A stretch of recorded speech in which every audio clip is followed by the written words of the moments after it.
محمد بن قاسم رحمت الله علیه چې کله پسند باندې حمله وکړه یو بابا وای کله چې ما دا محمد بن قاسم رحمه الله ولید کنه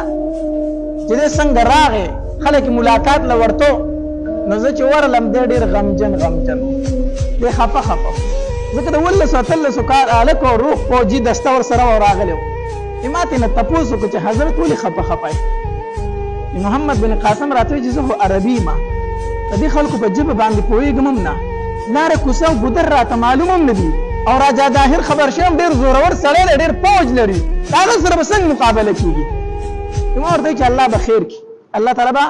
خیر کړي وایي ورځې تېرې شوې څو ورځې پس مې بیا دا محمد بن قاسم ولیدو چې محمد بن قاسم مې څو ورځې پس ولیدو بیا مې دې تپوس دې بیا ډېر خوشحاله په دې مخ باندې تازګي وه په دې مخ باندې خندا وه ډېر په طبیعت کې وي ما ترې تپوس وکړو حضرت نن خوشحاله یې څه وه چې د بلې ورځې خفه وي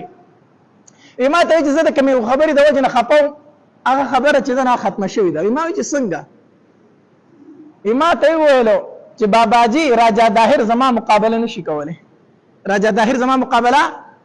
ما ته چې تا ته څنګه پته ده چې ستا مقابله نشي کولی وایي چې ما د هغه معلومات وکړو ما دا راجا داهر معلومات وکړو هغه ډېر یو ورتاو شوی انسان دی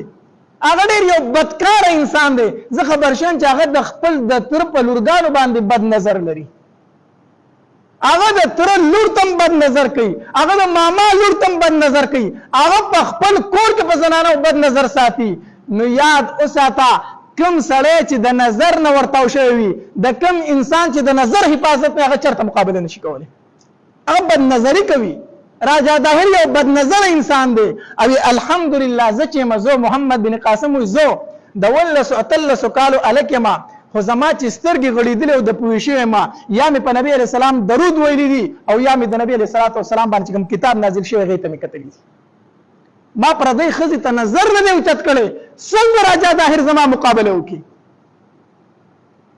خبره مې درته دا کوله کم مسلمان چې بد نظری کوله د کافر مقابله نشي کولی په دې کې به بوزدلي په دې کې به کمزوري نن زموږ مسلمانان ولې کمزوري دي ولې بوزدلي دي د سترګو حفاظت نشته دی